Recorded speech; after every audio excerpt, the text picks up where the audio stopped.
Quel est le pire groupe de métal selon ChatGPT? What's up Metalhead, j'avais hâte de te faire cette petite vidéo humoristique parce que j'ai demandé à ChatGPT quel est le pire groupe de métal en termes de technique et en termes d'influence négative sur la scène. Je vais vous mettre un petit chrono et n'hésitez pas à me dire en commentaire à quel moment vous avez trouvé. Et on commence avec le premier point, pourquoi techniquement?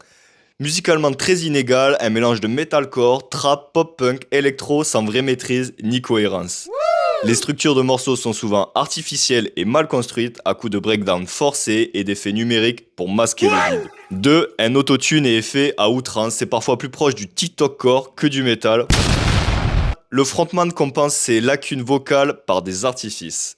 3. Des lives chaotiques avec des concerts annulés pour des raisons absurdes, des jeux de scène jugés égocentriques souvent plus proches de la posture que de la performance. Le frontman est notamment accusé de comportements toxiques, de bagarres, de misogynie, de clash avec d'autres artistes et il a transformé la musique en cirque narcissique, créant un modèle basé sur de la hype, sur de la polémique et pas sur du fond. Et c'est aussi un effacement de la culture métal, on éloigne les jeunes générations de la base, du riff, de la rage, de la sueur et des scènes vocales.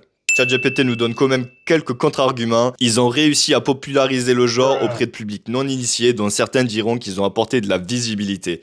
Mais à quel prix? Visibilité biaisée, pas ancrée dans les vraies valeurs du métal. Alors verdict, pour toi, c'est quel groupe de métal?